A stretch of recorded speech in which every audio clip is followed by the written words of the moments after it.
Olá, eu sou Wanda Rocha, professora de História, e esse é o canal HistóriaTube 41.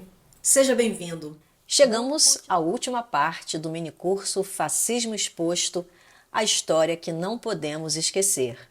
E hoje falarei sobre os fascismos pelo mundo.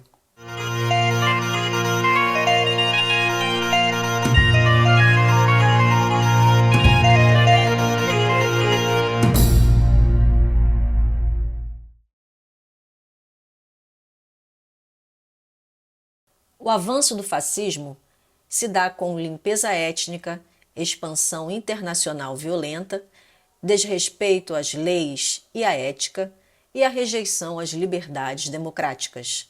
Essa ideologia, o fascismo, se espalhou para outros países como a Alemanha nazista, que você conhece muito bem.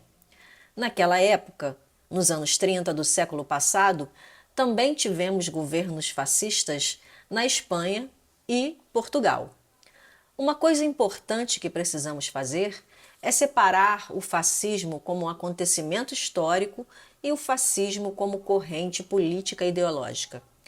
O fascismo como um acontecimento histórico é o regime ditatorial de Mussolini, de Hitler, que durou um tempo específico e ficou no passado. Até porque o contexto político daquela época era totalmente diferente do que vivemos no mundo hoje. Já no fascismo como corrente político-ideológica, as ideias exploradas pelo fascismo estão, sim, muito vivas e podem ser observadas em governos que não se dizem abertamente fascistas, mas que adotam algumas dessas mesmas práticas.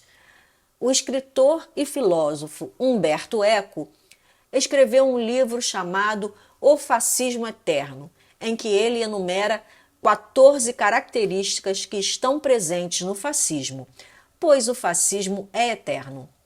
Enquanto existir sociedade de massas, o bacilo do fascismo estará sempre presente.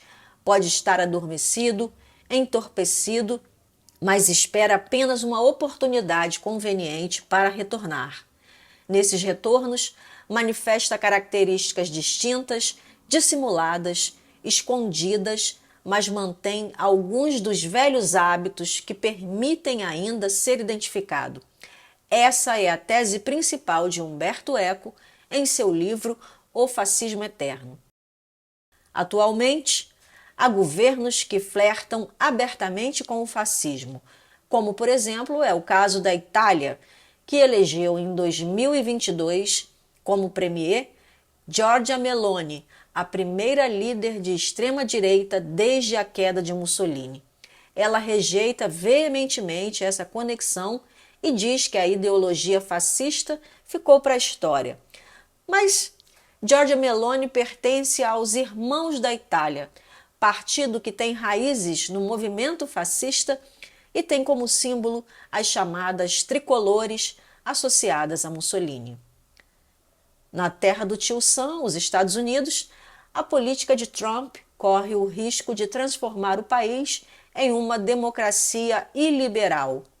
A retórica de Trump emprega figuras de linguagem semelhantes às usadas pelos fascistas na Alemanha para persuadir os cidadãos, a princípio uma minoria, a desistir da democracia, usando uma enxurrada de falsidades, meias-verdades, xenofobia, intolerância religiosa, racismo, exploração da insegurança econômica e uma busca incessante por bodes expiatórios. Na Índia, o fascismo está se reinventando. Ele se infiltrou no nacionalismo hindu com o movimento Hindutva e agora representa uma séria ameaça à democracia indiana com leis discriminatórias contra muçulmanos e retórica anti-minorias.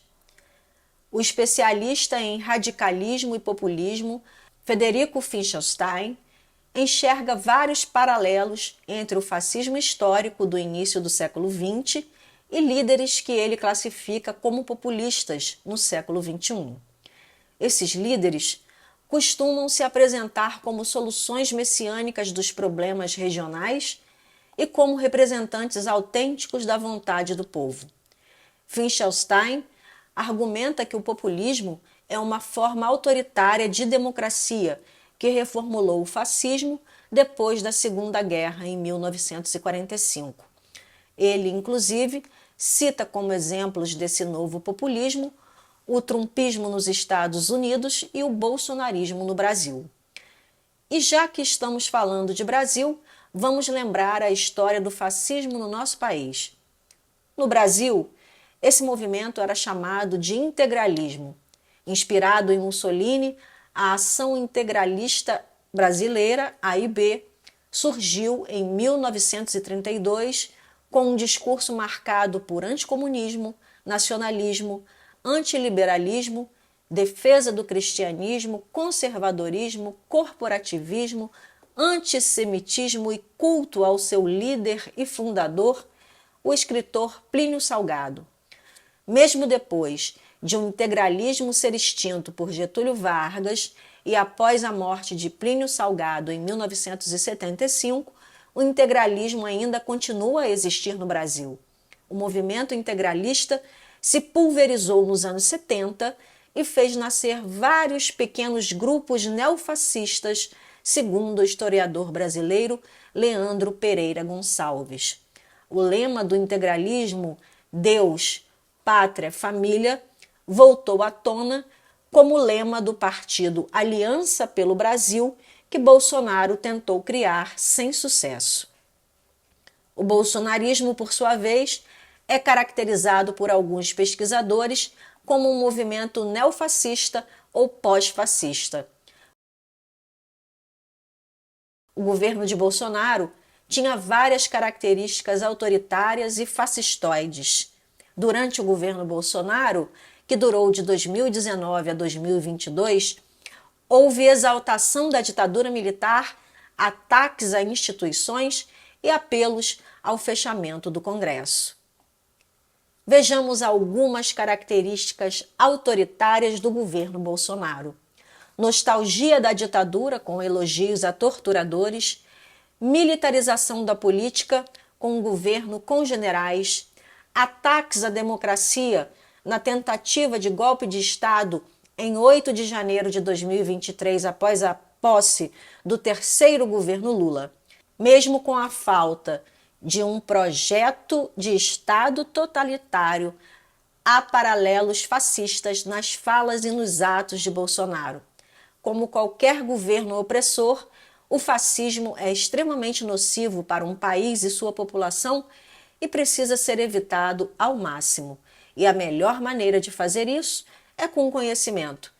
Toda democracia tem problemas, mas acabar com a democracia nunca é a solução.